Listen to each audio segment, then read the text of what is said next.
Armenia, a land of mountains, Christianity, and geopolitical instability. Yeah, Armenia's had a pretty tough time in the past couple of years.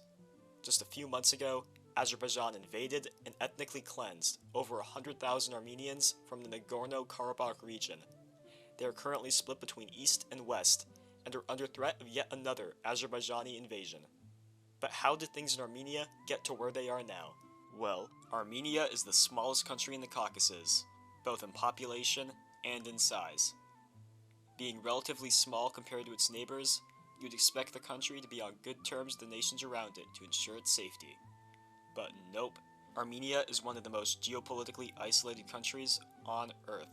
After not being defended by Russia in their recent war with Azerbaijan, out of the nations Armenia is surrounded by, just one country, Iran, can be considered just a weak ally.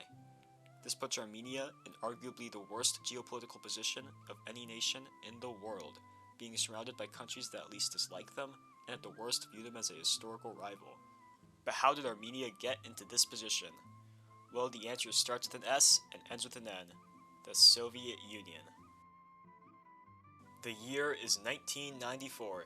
The Soviet Union has just dissolved, and this dissolution meant the independence of Armenia. You'd expect with this newfound independence, Armenia would become an independent beacon of democracy and peace. But nope. Armenia was immediately thrown into a war due to this land, the Nagorno-Karabakh, a region that is majority Armenian but was given to Azerbaijan by the Soviets. After Armenia won the war, it gained this huge chunk of land, about 20% of Azerbaijan, allowing for the creation of the Republic of Artsakh. But Armenia did not win this war just on its own. It had significant Russian support, making the small nation incredibly dependent on Russia. It would later join the Russian-backed CSTO alliance, providing it with Russian protection from Azerbaijan for the time being. In the meantime, however, Azerbaijan struck gold. But not this type of gold, that type of gold. Massive oil and gas deposits were found in Azerbaijan, skyrocketing the nation's GDP. Within 20 years, Azerbaijan had the largest GDP of any nation in the Lower Caucasus, having over 3 times that of second-place Georgia. With Azerbaijan growing increasingly wealthy, they saw a chance to retake what they had lost. In 2020, Azerbaijan, having bought significant amounts of Turkish and Israeli weapons, most notably drones, invaded and encircled Artsakh, leaving 100,000 Armenians trapped with only a 5-kilometer wide Lachin corridor back to Armenia. To make it worse, Russia refused to intervene in the conflict despite Armenia being in the CSTO. Armenians, with their country having lost over half of Nagorno-Karabakh, were furious. Fiery protests began breaking out across the nation, even leading to a failed coup d'etat attempt.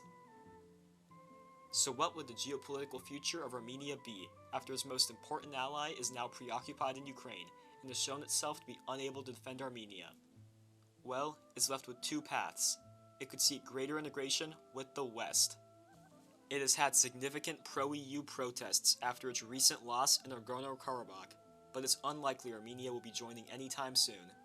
First off, Armenia is far away from the EU, meaning any cooperation would be difficult, unless Georgia, who aligns with Azerbaijan, also joins, which likely won't be happening in the near future.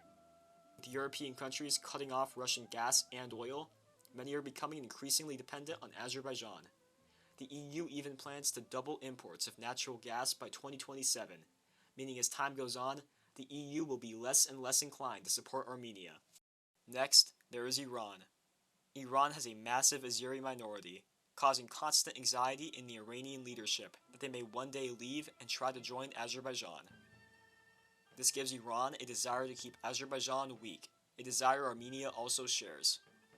Iran has actually threatened to intervene in the case Azerbaijan invades Armenia proper, a threat which, if enacted upon, would likely stop an Azerbaijani invasion. Iran, however, is internationally isolated. If Armenia chooses to further ally with Iran, it will likely only be able to ally with Iran, risking sanctions and further diplomatic isolation from the West. Also, see this graph? It's called a population pyramid, but it doesn't look much like a pyramid, does it? Armenia is in demographic decline, It's set to lose about half its population by 2100, while Azerbaijan is expected to be relatively stable, losing about 15% of its population by 2100. Now that Armenia, just a few weeks ago, has lost the remainder of Nagorno-Karabakh and is in serious threat of an Azerbaijani invasion, it doesn't have much time left to secure a safe future. It's encircled on all sides by hostile or indifferent nations, so it can either gamble and seek further integration with the EU, or seek an Iranian guarantee, which will diplomatically isolate it, but likely secure its safety for the time being. Armenia, if it fails to secure its safety, may risk its existence as a functionally independent nation. I care a lot about this topic, so if you liked the video, be sure to like and subscribe, and thank you.